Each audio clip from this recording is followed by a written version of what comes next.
नमस्कार, आप देख रहे हैं ये खूबसूरत हरियाली और ये हरियाली है पेड़ों की बदौलत। पेड़ जहाँ खूबसूरती को बढ़ावा देते हैं, वहीं पर मानवीय जीवन के लिए वरदान भी है। पेड़ हमें ऑक्सीजन देते हैं ताकि हम जिंदा रह सके और बदले में कार्बन डाइऑक्साइड लेते हैं।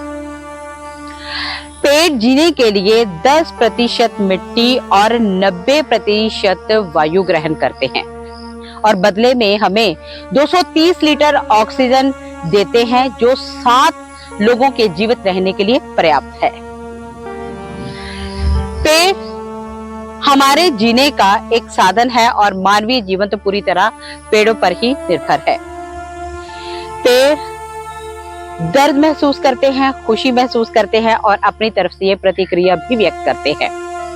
100 वर्ष पहले एक भारतीय वैज्ञानिक जेसी बॉस ने लिखा था कि पेड़ संवेदनशील होते हैं, इन्हें दर्द भी होता है, ये आनंद भी अनुभव करते हैं और ये अपनी प्रतिक्रिया भी व्यक्त करते हैं, लेकिन इनकी प्रतिक्रिया व्यक्त करने का तरीका थोड़ा मानवता से भिन्न होता है।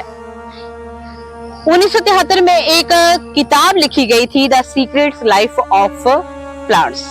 इसमें लिखा गया था कि पेड़ संगीत प्रिय होते हैं। पेड़ों को रॉक एंड रोल नहीं, क्लासिकल म्यूजिक पसंद होता है और ये क्लासिकल म्यूजिक के साथ साथ इतना आनंदित स्वयं को महसूस करते हैं कि इनकी ग्रोथ बहुत खूबसूरत होती है और वातावरण को भी ये बहुत खूबसूरत और आनंदमय बनाते हैं। शास्त्रों में पेड़ों का बहुत महत्व बताया गया है। शास्त्रों के अनुसार एक मनुष्य को अपने जीवन काल में 21 वृक्ष अवश्य लगाने चाहिए और अगर 21 संभव ना हो तो कम से कम एक व्यक्ति को एक पेड़ जरूर लगाना चाहिए। 21 पेड़ों में छायादार, फलदार, फूलदार, हवादार, सजावट और कंटीली झाड़ियां और घास भी शामिल है। स्कंद पुराण में तो यहाँ तक कहा गया है कि 10 पुत्रों के समान एक पुत्री और 10 पुत्रियों के समान एक पेड़ होता है। आप सोचिए कि पेड़ का कितना महत्व है और स्कंद पुराण में ही प्लक्ष को पेड़ों का राजा बताया गया है। पेड़ लगाना पुण्य है और इस पुण्य कार्य को तो प्रभु श्री राम ने भी किया था। प्रभु श्री राम को जब 14 वर्ष का वनवास हुआ था और वो अपने भाई और अपनी पत्नी के साथ जिस जगह पर रहे थे, उन्होंने वहां पर 5 वट अर्थात 5 पेड़ लगाए थे।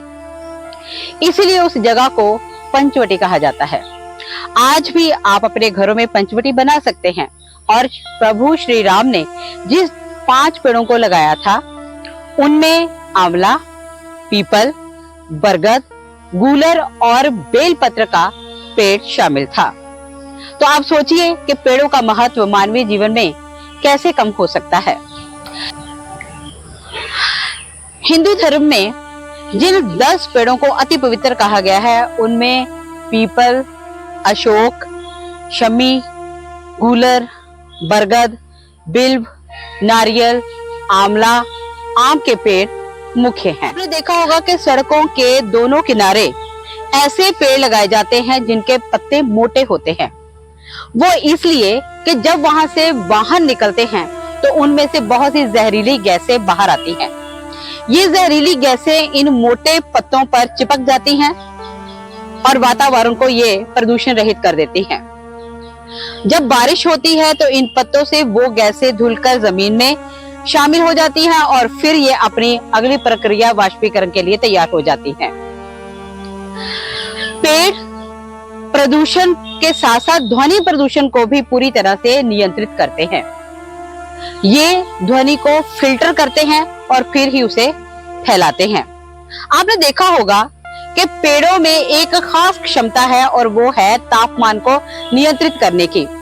यहाँ बहुत से पेड़ लगे होते हैं, वहां और यहाँ पेड़ नहीं होते, जैसे कि रेगिस्तान, वहां दोनों के तापमान में 3 से 9% का अंतर पाया जाता है। यानी कि पेड़ हमें हर तरफ से सुरक्षित रखते हैं। ये पेड़ों का शास्त्रीय महत्व, पेड़ों का धार्मिक महत्व, पेड़ों को प्रदूषण करने की क्षमता के साथ युक्त होने की जो गुण है, इसको देखते हुए मानवीय जीवन को प्रदूषण रहित बनाने के लिए, भावी पीढ़ी को एक सुरक्षित भविष्य देने के लिए पेड़ जरूर लगाने चाहिए। पेड़ लगाइए, इस धरती को हरा भरा बनाइए, धरती की खूबसूरती को बनाए रखिए, पुण्य करिए और अपने कर्तव्य का वहन करिए। धन्यवाद।